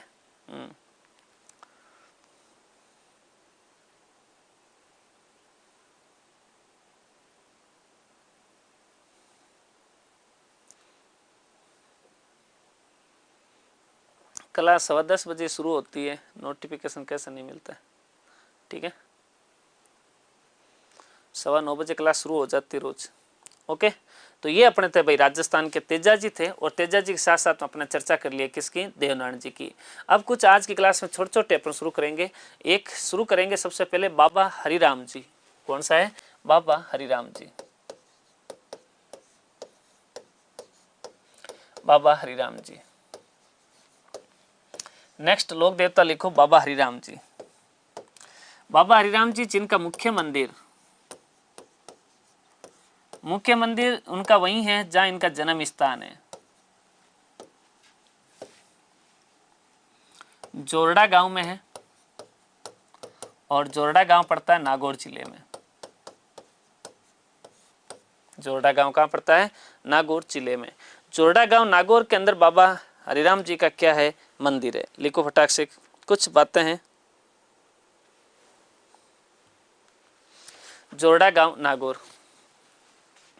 हरिराम जी का जन्म एक ब्राह्मण परिवार में होता है। दादी से ब्राह्मण थे, इनकी कुल देवी दादीमती माता है। और ये बालाजी के बड़े भगत हुआ करते थे। तो बालाजी के भगत थे और पूजा पाठ करते थे। जोरडा गांव क्या है कि थोड़ा रेतीला टाइप का गांव है, दौरे ज़्यादा है रेतीले वगैरह। और रेतीले दौरों में अपना पता ही है, सांप बिच्छू काटा कुछ ज़्यादा ही होता है। तो गांव में किसी को सांप काट लेते तो बाप जी के पास आते और हरिराम जी सिर्फ 3 बार कहते, भाई सांप ने नहीं काटा है, नहीं काटा है, नहीं काटा है, और सांप का जहर उतर जाता। बालाजी के भगत थे, बालाजी के नाम लेकर के 3 बार कह देते। तो इस प्रकार जड़ा देते तो लोगों को भरोसा हुआ नहीं। लोगों ने कहा यार ये थोड़ी होता है, सांप आम काटता है तो बंदे को थोड़ा सा यूं ज़्यादा बड़ा मंत्र पढ़ना होता है, ये तो छोटा सा नहीं काटा नहीं काटा नहीं काटा, ये कोई जहर थोड़ी उतरता है। तो गांव वालों को कोई भरोसा इनके ऊपर था नहीं। और वैसे गांव वालों को गांव के बंदे पर कम ही भरोसा होता है, ठीक है ना, भले ही कुछ भी हो। अपने गांव राजस्थानी में कहावत भी है कि घर का जोगी जोगनार आन गांव का सिद्ध, कि घर का जोगी जोग नहीं होता है, आन गांव का जो होता है वो सिद्ध होता है, दूसरे गांव का बंदा सिद्ध कहलाता है। तो सिरोही क्षेत्र का कोई बनिया था, बनिया के बेटे को सांप ने काट लिया। बनिया जगह जगह भोपों के पास जाता है, जाकर के कहता है मेरे बच्चे का जहर उतार दो, जहर उतार, लेकिन कोई नहीं उतारता है। उस बनिया के गांव के अंदर जोरडा गांव की कोई लड़की, वहां उसकी शादी हो रखी थी। तो वो लड़की जाती है सेठानी को, कहती है कि आपके बच्चे का अगर जहर नहीं उतर रहा है तो मेरे गांव में हरिराम जी नाम का कोई बंदा है, वो जहर उतारते हैं, तो आप प्लीज एक बार उनको लेके आ जाओ। तो सेठानी सेठ को कहती है अब एक ही पुत्र है, एक के लिए क्या नहीं कर सकता बंदा। वो बनिया बेचारा वहां से सिरोही से भागता भागता आता है जोरडा गांव। जोरडा गांव के बाहर ही एक पेड़ के नीचे गांव वाले बैठे थे। बनिया को आते देख करके गांव वाले बड़े खुश हुए कि यार बनिया आ रहा है, कोई व्यापारी आ रहा है और अपने गांव के अंदर जो चीज़ें अपन ने बनाई हैं वो चीज़ें वो खरीद कर लेकर जाएगा, तो आज अपना माल बिक जाएगा। पहले के टाइम पर बनिया आते थे गांव के अंदर, वहीं से सामान लेकर के जाते थे, कोई मंडी अंडी कम ही लगती थी। और गाँव के अंदर व्यापार किसका होता है? केर, सांगरी, मूंज, मूंज जानते हो ना, रस्सी होती है मूंज वगैरह, ये लोग बैठे बैठे काम करते थे, स्थानीय लोकल काम। तो गांव वाले बड़े खुश थे। सेठ उन गांव वालों के पास आता है और कहता है कि भाई आप में से हरिराम जी किसका नाम है? तो कैसा हरिराम जी हमारे में से तो कोई नहीं है। तो कहा कि आपको क्या काम है हरिराम जी से? तो कहा कि मैंने ऐसे सुना है कि मतलब जो है वो सांप का जाड़ा देते हैं, तो मेरे बच्चे को सांप ने काट लिया तो उसको जहर उतारना है। गाँव वालों का जी देखो हमने तो कभी ऐसी बात सुनी नहीं है, तुम लोगों ने सुनी है तो भाई गलत ही सुना होगा। उन्होंने कहा यार आप चिंता मत करो, मुझे तो ना उनसे मिलवा दो, है कहाँ पे? तो कहा कि यार मिलना ही है तो वो सामने वो झोंपड़ी नजर आ रही है, वहाँ झोंपड़ी में बैठे हैं। वाह भाई साहब, बढ़िया गया बेचारा, जाकर के हरिराम जी से जाकर के कहा कि हरिराम जी ऐसी ऐसी बात हो गई है, आप मेरे साथ चलो और मेरे बेटे का जहर उतारो। हरिराम जी किसी कारणवश चल नहीं पाए। हरिराम जी ने वो जो रोज धूप वगैरह करते थे, आरती वगैरह करते थे, वो जो धूप पड़ी थी वो मतलब जो है उनको दे दी और कहा कि ले जाओ और अपने बच्चे को जल के साथ पिला देना, जहर उतर जाएगा। बढ़िया बेचारा बड़ा थका हारा वापस रवाना होता है। वो धूप लेकर के वापस जब गांव जाता है तो उसकी घरवाली पूछती है कि भाई आपके बाप जी है क्या? कि बाप जी तो नहीं है। तो कहा बाप जी ने कुछ चीज़ दी होगी। तो कहा ये तो क्या दी है? राख दी, अपन चूल्हा में गणी पड़ी है। तो कहा कि वो राख नहीं है, तुम लाओ तो सही। सेठानी उस राख को बच्चे को पिलाती है, जल के साथ जो है धूप को पिलाती है और धूप पिलाते तो बच्चे का जहर उतर जाता है, बच्चा तैयार हो जाता है। और बच्चा एक ही लड़का था सेठ के, और वो तैयार हो गया तो सेठ बड़ा खुश होता है और सेठ अपनी फैमिली को लेकर के वहाँ से रवाना होता है और कहता है कि बाप जी के स्वामी कर, और अपने ऊँट गाड़ी बैल लेकर के पूरे परिवार साथ गाजे बाजे के साथ जोरडा गाँव आता है। जोरडा गाँव आता है तो भाई साहब गाँव वाले उसको देखते हैं, सेठ को आते हुए। गाँव वाले कहते हैं अच्छा मतलब बाप जी का इतना पर्चा हो गया है, वाकई में जाड़ा देता है और जेल उतरता है। बनिया वगैरह मतलब जो है वो करते हैं वहाँ पर स्वामनी वगैरह, और स्वामनी करते हैं तो भाई साहब गांव वाले उस दिन पता चला कि भाई साहब बंदे को नॉलेज है और बंदा वाकई में जाड़ा देता है। उसके बाद गांव वाले पूजे जाने लगे, गांव के अंदर हरि राम जी की पूजा होने लगी। आज जोड़ा गांव में इनका मंदिर है, मंदिर में इनकी मूर्ति भी है। और उधर नागौर साइड में, फड़ौदी साइड में, बहुत सारे गांवों में आपको हरि राम जी के मंदिर मिलेंगे। इनके जहां पर भी मंदिर होते हैं ना, उन मंदिर के अंदर अपने सांप की बाम्बी होगी, बाम्बी मतलब जानते हो, बिल होगा। और इनका प्रतीक चिन्ह जो है वो चरण कमल, कमल का फूल होगा मंडा हुआ, उसके ऊपर पैरों के निशान चरण कमल, उनकी पूजा होती है। और मेला लगता है भाद्रपद शुक्ल पंचमी को, चतुर्थी को शुरू हो जाता है, लेकिन मेन मेला पंचमी को लगता है, ठीक है ना। तो ये कुछ 4-5 बातें इनके बारे में लिख लो, ठीक है। मुख्य मंदिर जोड़ा नागौर में, जन्म ब्राह्मण परिवार में हुआ, भाई लिख देना, जन्म ब्राह्मण परिवार में।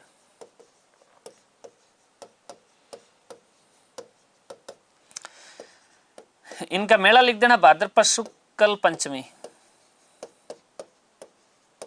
भाद्रपद शुक्ल पंचमी। इनके मंदिर में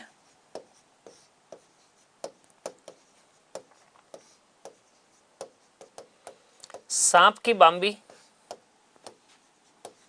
सांप की बाम्बी, बाम्बी का मतलब होता है बिल, बाम्बी, तथा प्रतीक चिन्ह के रूप में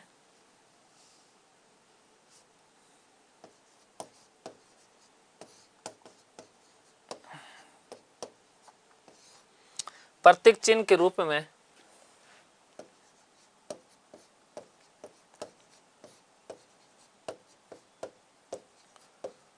चरण कमल की पूजा होती है।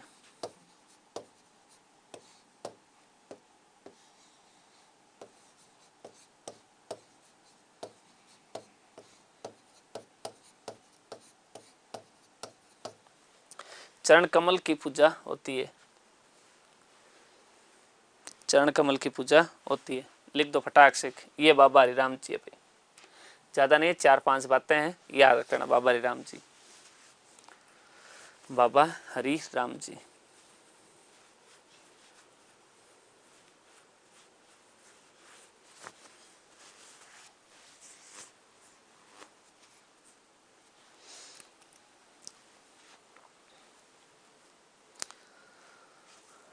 ओके, आगे बढ़े।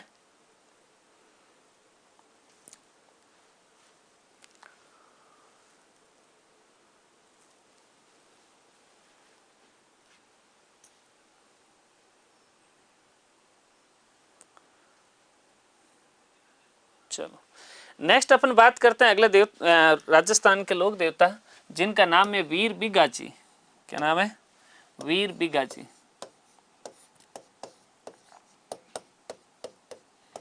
वीर बिगाजी,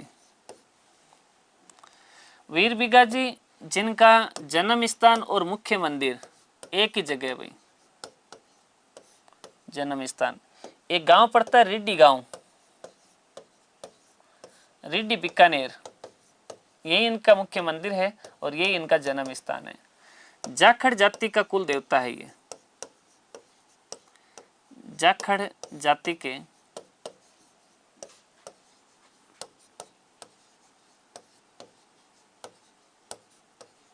कुल देवता, जाखड़ जाति के कुल देवता। हरिराम जी के पिता क्या करोगे? राम नारायण जी है, ठीक है। वो इतने इंपॉर्टेंट होते नहीं है जी, हर राजस्थान के लोग देते, छोटे लोग देते हैं तो इनके माता पिता इतने ज़्यादा इंपॉर्टेंट है नहीं अपने, ठीक है। पिता इनके राम नारायण जी है तो वो अपन नहीं लिखते हैं, ठीक है ना। जिनके इंपॉर्टेंट होते हैं उनका लिखा जाता है। तो जाखड़ जाति के कुल देवता है। रीडी गांव इनका जन्म स्थान था बीकानेर के अंदर। और इनके बारे में कहा जाता है कि गांव के अंदर लुटेरे आ गए थे और लुटेरे गायों को लेके जा रहे थे, तो वीर बिगाजी उन गायों को बचाने की खातिर लुटेरों से लड़ते हुए वीर गति को प्राप्त होते हैं। और राजस्थान के अंदर जाखड़ जाति इनको बहुत ज़्यादा मतलब जो है पूछती है। लिख देना भाई। इन्होंने गोरक्षार्थ गोरक्षार्थ लुटेरों से लड़ते हुए वीर गति को प्राप्त हुए। वीर गति को प्राप्त हुए।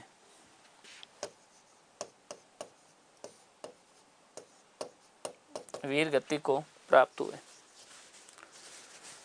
वीर गति को प्राप्त हुए। लिख दो फटाक से कि वीर बिगाजी।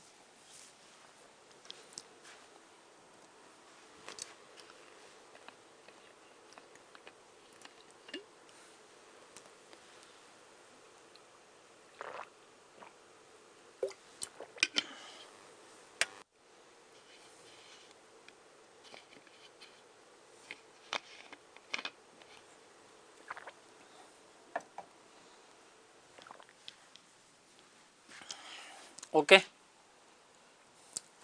नेक्स्ट लिखो अपने बुरिया बाबा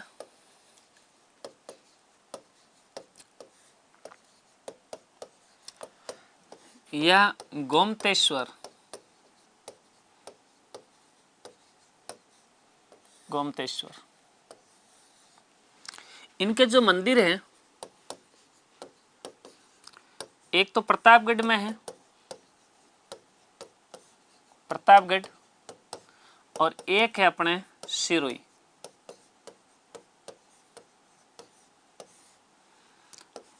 मीणा जनजाति का आराध्य देव कहलाते हैं ये।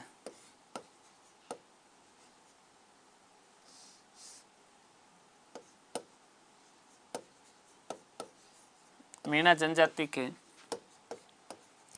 आराध्य देव।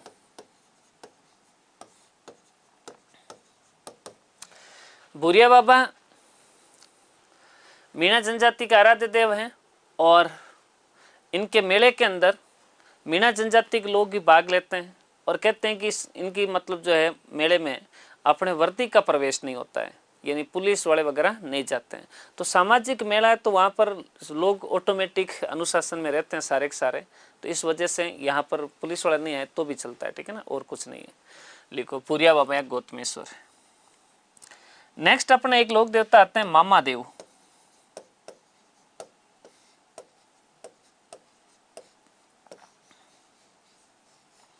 मामा देव। मामा देव का राजस्थान के अंदर कहीं पर भी मंदिर नहीं होता है, ठीक है ना, किसी भी गांव के अंदर कोई मामा देव का मंदिर नहीं है। जब अपने बारिश नहीं होती है तो मामा देव को याद किया जाता है, इसलिए इनको अपन बरसात का देवता कहते हैं राजस्थान में। और इनका मंदिर नहीं होता इसलिए अपन लोग क्या करते हैं, बारिश लाने के लिए मामा देव की पूजा की जाती है और गांव के बाहर जाते हैं खेतों के अंदर और वहां जाकर के एक लकड़ी का प्रतीक तोरण बनाया जाता है और वहां पर मामा देव की क्या होती है, उसकी पूजा होती है। दो तरह के मामा देव होते हैं, एक तो खारा मामा देव होते हैं और एक मीठा मामा देव होते हैं, ठीक है। खारा मामा देव का मतलब ये होता है कि जिनके भाई पशु बलि दी जाती है वो खारे मामा देव है, और मीठे मामा देव मतलब जिनके मतलब जो है हीरा लापसी प्रसाद चढ़ाया जाता है उनका, तो वो अपने कौन सा है, मीठा मामा देव है, ठीक है। तो दो तरह के मामा देव है, इन्हें बरसात का देवता कहते हैं। उपनाम लिख दो, बरसात का देवता। बरसात का देवता।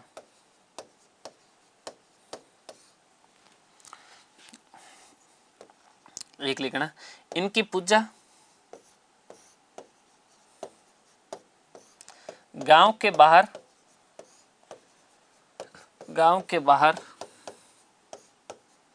लकड़ी का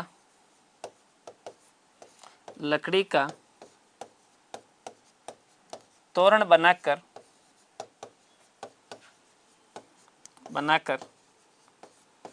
की जाती है।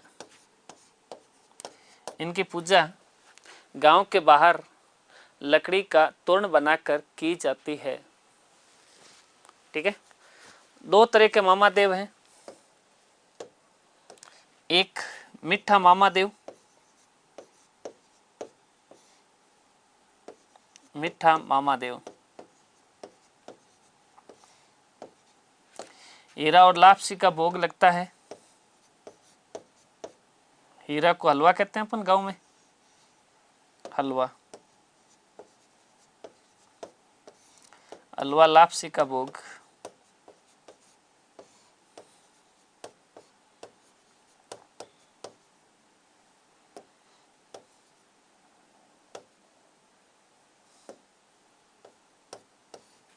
और एक अपने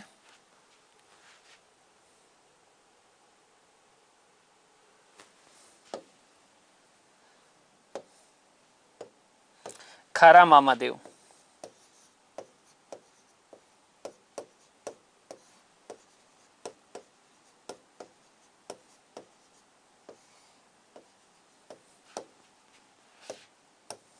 खारा मामा देव।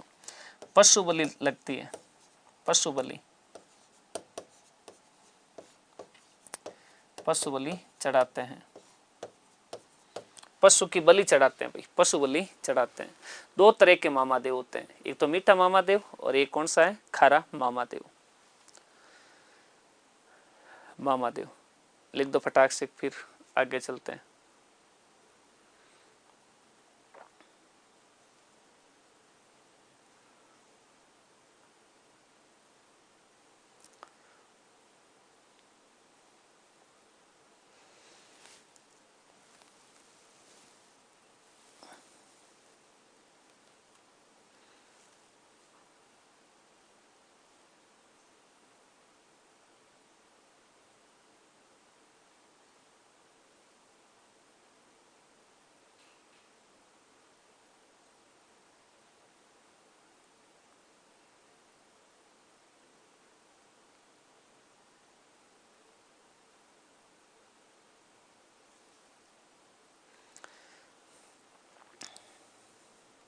ओके, एक अपने देव बाबा, कौन से बाबा है, देव बाबा, देव बाबा, देव बाबा। देव बाबा राजस्थान के अंदर जो है ना, पूर्वी राजस्थान के अंदर इनकी पूजा ज्यादा होती है। और पूर्वी राजस्थान बोले तो अपने मेवात क्षेत्र, नगला गांव पड़ता है भरतपुर के अंदर, वहां पर ज्यादा पूजा होती है। कहते हैं कि गांव में जब भी कोई पशु बीमार होता है तो देव बाबा के नाम का धागा बांधा जाता है, पशु तैयार हो जाते हैं। तो इसलिए इनको कहा जाता है पशु चिकित्सक देवता, पशु चिकित्सक देवता कहते हैं। ठीक है, इनका मेला साल में 2 बार लगता है, एक तो चैत्र में लगता है, एक भाद्रपद में लगता है, शुक्ल पंचमी को लगता है। ठीक है, तो 3 बातें इनके बारे में याद रख लो। एक तो इनका मुख्य मंदिर, मुख्य मंदिर, एक इनका उपनाम, और एक इनका मेला। 3 बातें याद रखनी इनकी। मुख्य मंदिर है नगला भरतपुर, नगला जहाज कहते हैं, तो नगला जहाज भरतपुर, नगला जहाज भरतपुर।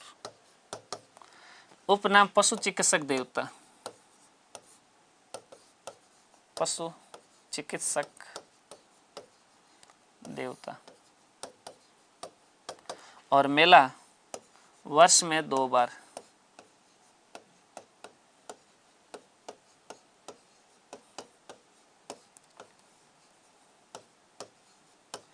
चैत्र और भाद्रपद।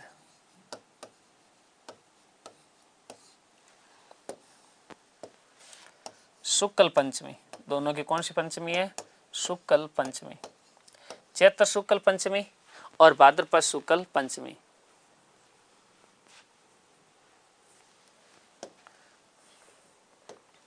और एक इनकी सवारी, सवारी कौन सी है, तो सवारी है पाडा, पाडा मतलब भैंसा। बस हेलो भाई, आज के लोक देवता अपन यहीं पर ड्रॉप करेंगे। बाकी कुछ छोटे छोटे और लोक देवता बच्चे हैं, 1-2 बड़े बच्चे हैं, मल्लिनाथ जी वगैरह, तो वो कल अपन चर्चा करेंगे आते ही पहले। और कल अपन टॉपिक ये लोक देवता कंप्लीट कर लेंगे। आपका प्यार, आपका स्नेह उत्कर्ष के प्रति, हमारे प्रति यूं ही बना रहे। धन्यवाद। जय हिंद, जय भारत।